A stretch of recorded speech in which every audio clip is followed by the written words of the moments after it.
Borderlands 3 fans, rejoice. It has finally arrived, the latest installment in the Borderlands series. We just spent a long evening with this game, and we're here today to let you know if Borderlands 3 is worth it. What are we drinking today? Today we're drinking Samuel Smith's Organic Strawberry Ale. Strawberry Fields. You know the drill. Make sure you hit that subscribe button and ring that bell icon so you never miss an upload. And sit back, relax, pour yourself a beer if you care to, and let's talk about Borderlands 3.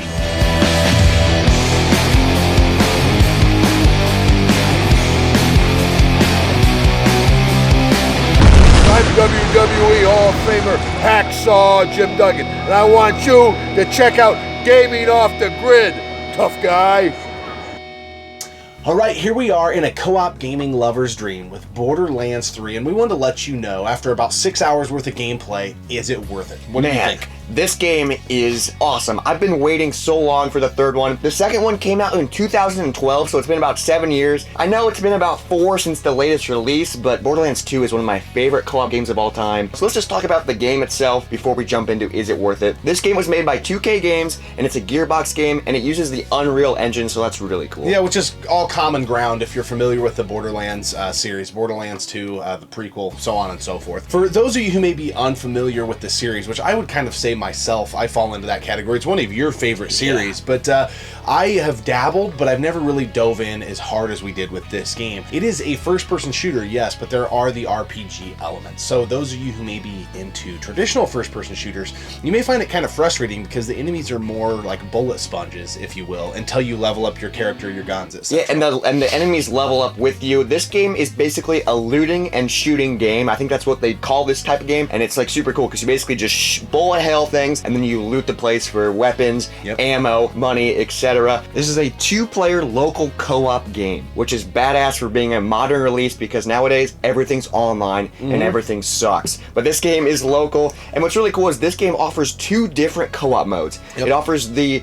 cooperation mode and then the competition mode, and that's really cool. Yeah, they're vastly different as well. So in the cooperation mode, it's more of like a shared setting, right? All loot that you get, ammo, etc., right? Yeah, and you can play with any level. Say you're level 20 and someone's jumping in level 1, that's fine. They'll level up really quick and they'll catch up to you. But then if you play in competition mode, this is like a typical Borderlands feel, but they twisted it a little bit. So everything's first come, first serve. There's no level balance. So if you're level 20 and someone's level 1, they're screwed. You're gonna want to protect them, or if you're a dick, see you later, you're gonna die. And what's cool about the competition mode is the rarity of items goes up the more players you have, which is super cool. But it's first come, first serve. So if you're really fast at looting, you're gonna find some pretty rare stuff. Yeah, I was pretty taken back, and I thought it was a very unique thing that we were getting different loot items dropped based off of what characters we were. Yeah, right? so we were playing the cooperation mode, which is, we just thought that was the best way to play it. And it was very unique. Like, we were dropping different things. Now it's like, dude, there's a sniper over here. And I look on his screen and he can't see it. Yeah. And we were like, what the heck? It was kind of goofy, but you could pick it up and drop it so that I could grab it. Yeah, there's a little workaround, but it's kind of cool how it's unique to your character. And now let's talk about the characters. There's 4 playable characters in this game, and they're all brand new characters. They're all vault hunters. So the first one is Amara. She is a siren, and that's a typical breed, I would say, in the Borderlands series. Then there's FL4K, or Flak, and he's a Beastmaster, and his special is like he controls animals. Then there's Zane. He's an operative, and he has lots of really cool gadgets. I think that's who you were playing as. And then there's Mose, or Maze, I don't know how you say it, and she's a gunner, and her special is like this big Iron Bear suit, and that's who I was playing as, and she's a badass. Yeah, it kind of, I love her. Every time you got that, it kind of reminded me of like a mech game or something, and like almost like a Big Daddy from BioShock. Yeah, that's what it kind of felt like, and like you can customize what guns are on what arm, so I had like a machine gun and like a grenade launcher, and I was just...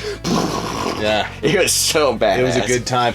So this game, how does it differ from Borderlands 2? That may be something that you're wanting to know.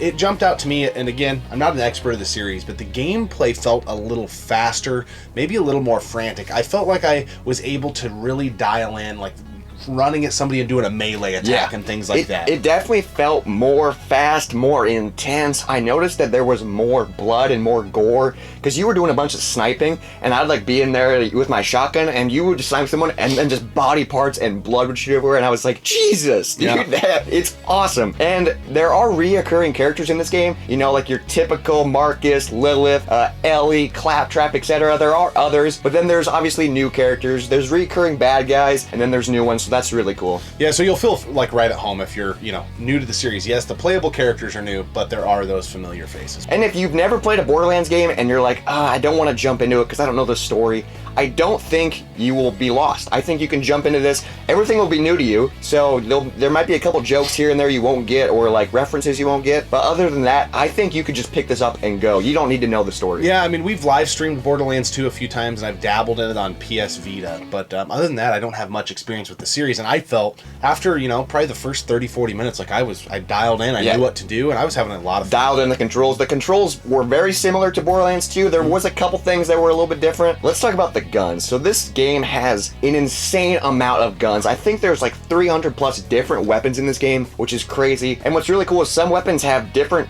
customizable things, so you can switch between like a regular pistol and then like a pistol that shoots missiles, and that's really cool. That's a new thing they added. Yeah, so they have different settings, If you're familiar with like Call of Duty or any first-person shooter, some games have like a semi-auto or an auto-fire type of deal, and you can toggle between those two options. So that's really cool. Now, this game isn't perfect. There are some gripes that we have, so let's talk about those real quick. Yeah, one thing that jumped out at me is when you go into your menu to customize your weapons, etc. Yeah, the Echo device. It bogs the game way down, almost to the point where it's unplayable for the other character who may not be in that Echo device, right? It gets major slowdown.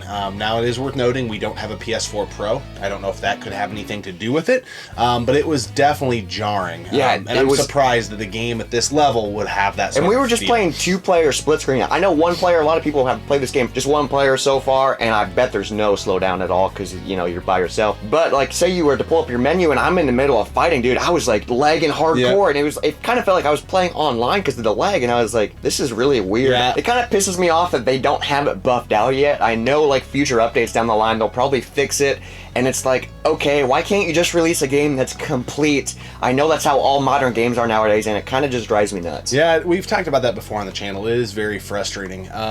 Another thing that I would say about this game that I think would have added to it and maybe taken it to the next level is it kind of is weird to me that there's no destructible environments. Oh, yeah, you brought that up last night when we were playing. Yeah, like there's a lot of, I just think even if it would show some sort of impact or burning or just some sort of reaction to what's going on, but it's pretty much what you see is what you get, and there's no interaction with it. There are a couple trees, like if you're driving, like small trees you can run over and they'll break, but other than that, you run into something with your car and it just stops you dead in your tracks. And that's how all the Borderlands games are, so I get it, but I also, like, when you brought that up, I was like, dude, that would be sweet. Yeah. If you could, like, break a car that's already abandoned and find a weapon in there. It would take looting to the next level, because you want to destroy everything. I think that this game is definitely an upgrade from 2, per se, but it didn't have that leap that I was thinking that might be there. Still a great game, for sure, but I was just kind of like, man, they could have done a few extra things to really ratchet it up the intensity. All right, now, before we tell you, is this game worth it? Let's talk about this beer. All right, this is a Sam Smith brew. Sam Smith Brewery has been around since 1876, out of England.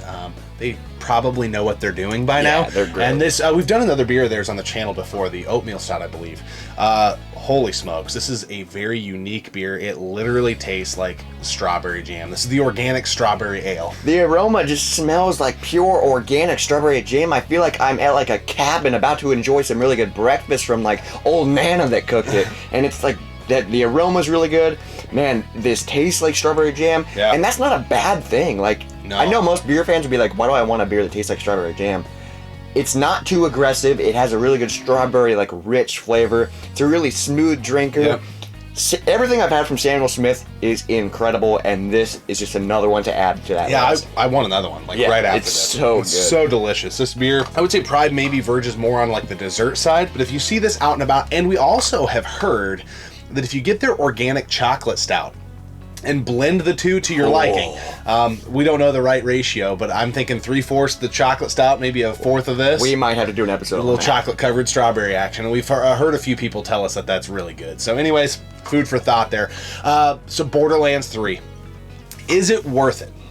For me, a huge Borderlands fan, hell yeah. This game is badass. There are a couple flaws, the slowdown, things like that, but besides that, the gameplay is badass. It's intense, it's in your face. We played it for like 6 hours, just nonstop, and we don't have a lot of time to game, especially when it comes to RPGs and this style of game.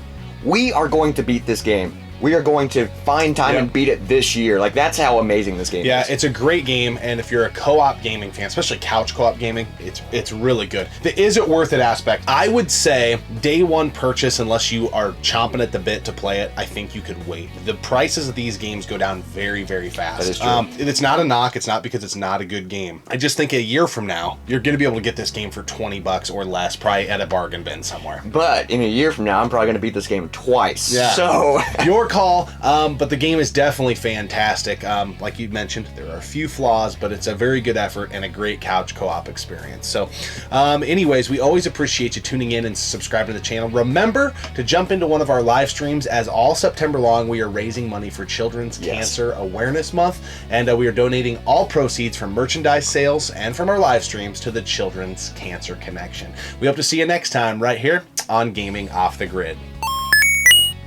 Dude, the aroma tastes like pure organic strawberry jam. The aroma tastes. Yeah, the aroma tastes. Borderlands 3 fans rejoice. It is... I was ready to wave, okay. All right, you know the drill. Make sure you hit that soap button. And sit back, relax, pour yourself a beer if you care to, and let's take a trip into Borderlands and strawberry fields. That's pretty funny.